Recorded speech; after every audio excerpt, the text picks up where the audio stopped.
What's up guys? This is Albert and welcome back again sa ating channel. Alright guys, so ang gagawin natin ngayon guys ay susubukan natin kalikutin itong lapel microphone na binili natin para dito sa OSIC S60 dahil nung ni-review natin to guys, garalgal siya. So doon na lang natin sa i-criticize. And hindi ko alam kung bakit, so bubuksan natin to tapos titignan natin. So hindi ako expert dito, mahilig lang talaga akong mga likot guys. Ayan. Kasi guys, kung nanonood kayo sa mga vlog ko, like nung pumunta kami ng Atok, ang ginagamit kong audio record ay itong headset, tapos dyan sa cellphone. So nagtataka ako bakit kaya garalgal pagka ito na yung siniset up ko sa helmet. Ayun. So subukan ko itong buksan dahil hindi naman na ako takot na baka masira, gano'n, dahil sabi ko nga sa last na vlog ko na ginawan ko ng paraan yung audio record nito is nag-give up na akong gamitin ito. Pero sayang din kasi. So ayun, bahala na masira, bubuksan natin to. Alright. So titignan din natin guys, baka sakaling magawa natin ang paraan. Ayan, kung mapapansin nyo guys, ito yung mic nya. Sobrang laki. So, maybe, siguro kaya garalgal yung recording kasi sobrang lakas ng input, audio input.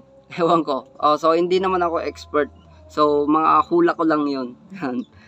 Kasi, kung i-compare natin, wait lang guys. So, kung i-compare kasi natin guys, ito yung mic nung lapel microphone. Ganyan siya kalaki. Ayan, pag sinet up sa helmet, sobrang garalgal siya. Promise, as in. Tapos ito naman, yung ginamit kong recording nung nag-atok at saka yung mga nakaraang vlog natin. Ito yung mic niya. Sobrang liit compared dun sa lapel mic, o diba? So siguro, kaya garalgal kasi sobrang lakas nung audio input. Siguro, pero explore natin. Subukan ko guys, ipalit ito. Subukan kong ipalit ito, yan. Dito. Kung gagana siya, hindi ko sigurado kung gagana siya, pero susubukan natin guys. So tanggalin muna natin yung pareho. So unahin na natin yung sa headset. Tanggalin.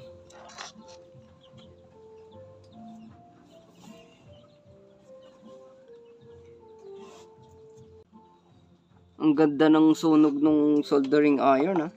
Bagong bago eh. Tapos nasira.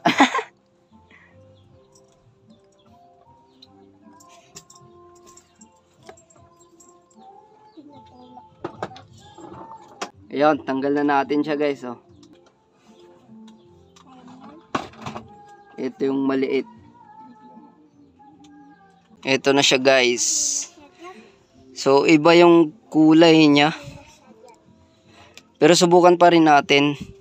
Yung hula-hula na lang to, hindi naman tayo expert dito.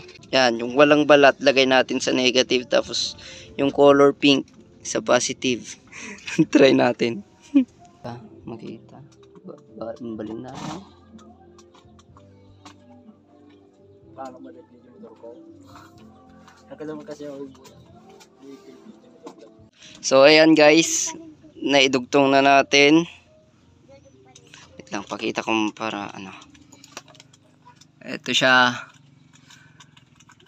Yan, di pa ako sure sa connection. Alright, testingin natin guys kung gagana ba siya. Ayan, recording na siya. Hello, what's up? What's up everyone? It's Albert. Gumagana ka ba? Gumagana ka ba? Hello, hello, sound check, hello. Ayan, check natin guys. Check natin yung recording kung may sound ba. Uy, gumana. Gumana siya, narinig nyo guys. Wait lang. Alright guys, so ito na yung ginawa nating DIY sa ating lapel mic na garalgal. Ayan, pinalitan natin ng sobrang liit na mic galing sa headset. Tinanggal natin yung napakalaki dahil napakagaralgal nito guys, napakagaralgal niya. Ayan, hello, mic test, sound check. Ito na yung sounds niya guys. So subukan natin to sa helmet. Okay guys, so set up na natin to sa helmet. So ayan guys, na-secure na natin yung microphone dito sa loob. Yan. So set up na natin siya sa helmet. So lagay natin siya sa dating lagayan niya doon sa may tenga. Ayan, ito na yung headset natin guys. Ayan, nag-shine. Nasa loob. Ayan, sa may tapat ng tenga. Alright, so ayan guys. Na-set up na natin yung lapel mic na DIY natin. So ito yung sounds niya. Hello, sound check. Hello, mic test, sound check. Hello! Ayan guys, so we are now riding using that lapel mic na sobrang na-stress tayo. Pero ngayon parang na-excite ako, hindi ko alam kung bakit. Ayan.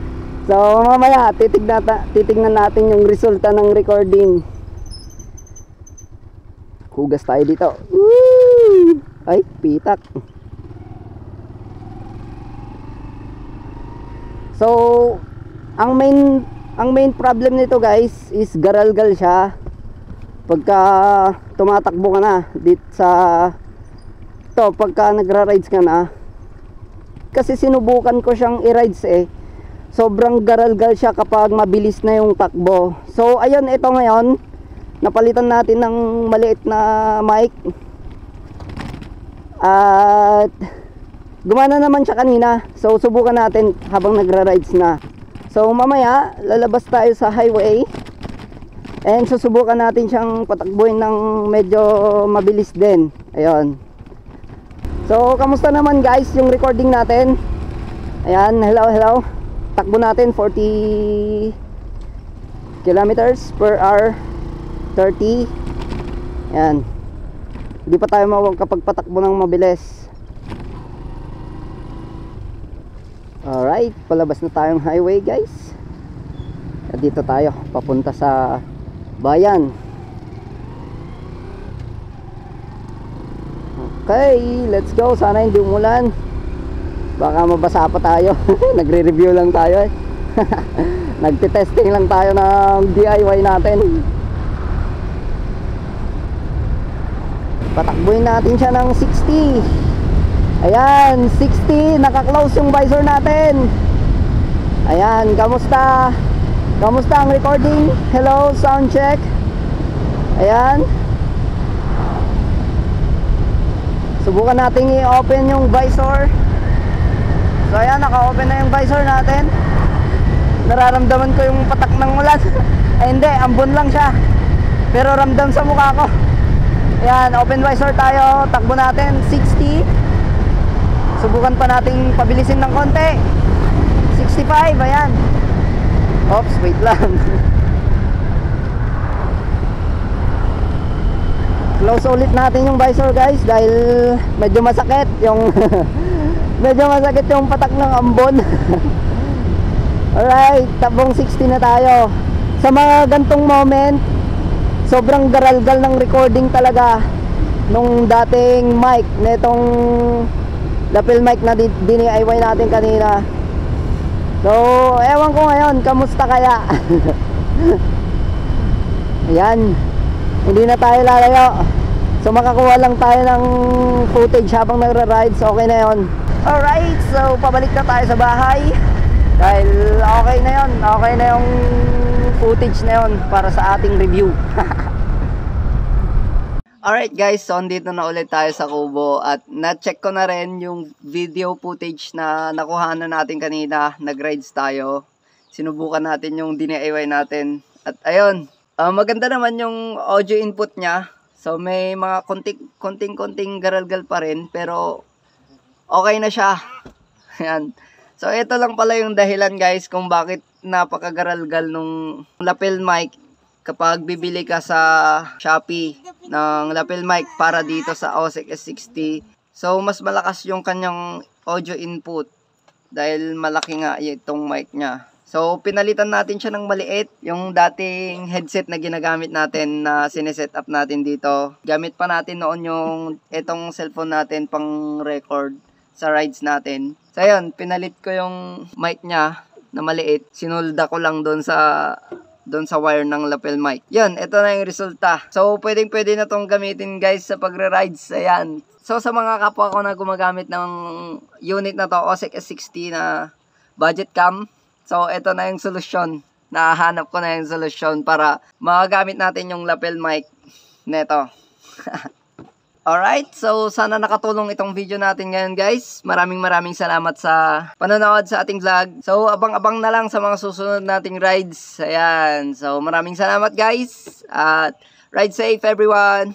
Bye!